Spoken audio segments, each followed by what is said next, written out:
21 मई 1954 Soviet union की एक lab में दुनिया का पहला successful dog head transplant experiment हुआ, जिसमें एक कुत्ते के जिस्म पर दूसरे कुत्ते का सर लगाया गया और उस ट्रांसप्लांट किए हुए सर ने कुछ देर आंखें खोली, रिएक्ट किया, मगर थोड़ी देर बाद दोनों कुत्ते मर गए।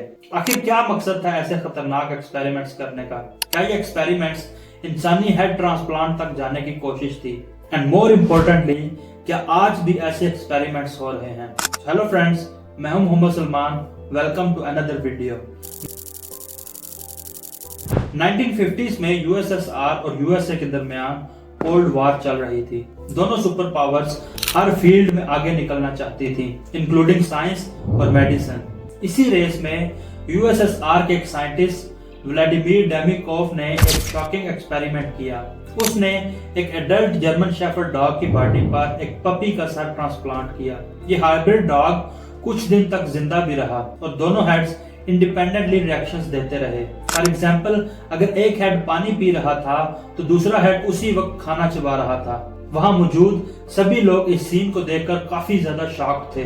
दरअसल यूएसएसआर का एम सिर्फ मेडिसिन एडवांसमेंट नहीं था, कोल्ड वॉर एक साइकोलॉजिकल वॉरफेयर भी थी और सोवियत यूनियन ने दुनिया को दिखाना था कि सोवियत साइंस किसी भी हद तक जा सकती है।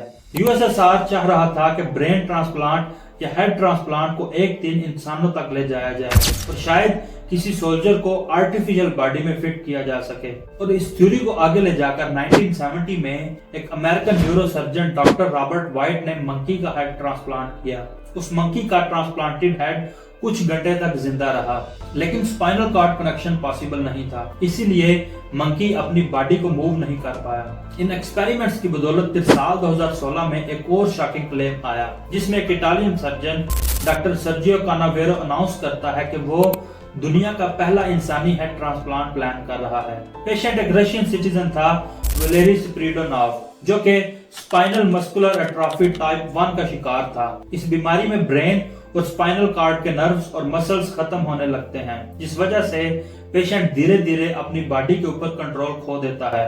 लेकिन क्रिटिसिज्म इतना ज्यादा हुआ कि ये ट्रांसप्लांट कभी परफॉर्म नहीं हो सका। एक्सपर्ट्स ने कहा कि ये एक अनएथिकल, इम्प्रैक्टिकल और प्योर साइंस फिक्शन प्लान है। Now the question is, why does this still matter? Science के ये अनएथिकल एक्सपेरिमेंट्स हमें एक तरफ एडवांसमेंट्स की उम्मीद देते हैं, लेकिन दूसरी तरफ इंसानी वैल्यूज और एथिक्स को भी टेस्ट करते हैं। आज भी कुछ चाइनीज लैब्स और independent researchers head transplant research पर काम कर रहे हैं, लेकिन WHO और मल्टीपल बायो एथिक्स बोर्ड्स ने इसको स्ट्रांगली कंडेम किया है। तो हमारे लिए ये जरूरी है कि हम ये समझें कि टेक्नोलॉजी और साइंस जितनी भी पावरफुल हो, अगर उसका मॉरल कंपास नहीं है तो वो ह्यूमैनिटी के लिए बहुत बड़ा खतरा बन सकती है। Thank you so much for staying with me. ऐसे शॉकिंग और इंटरेस्टिंग टॉपिक्स के लिए चैनल को सब्सक्राइब करना मत भूलिए। मिलते हैं अगली वीडियो में।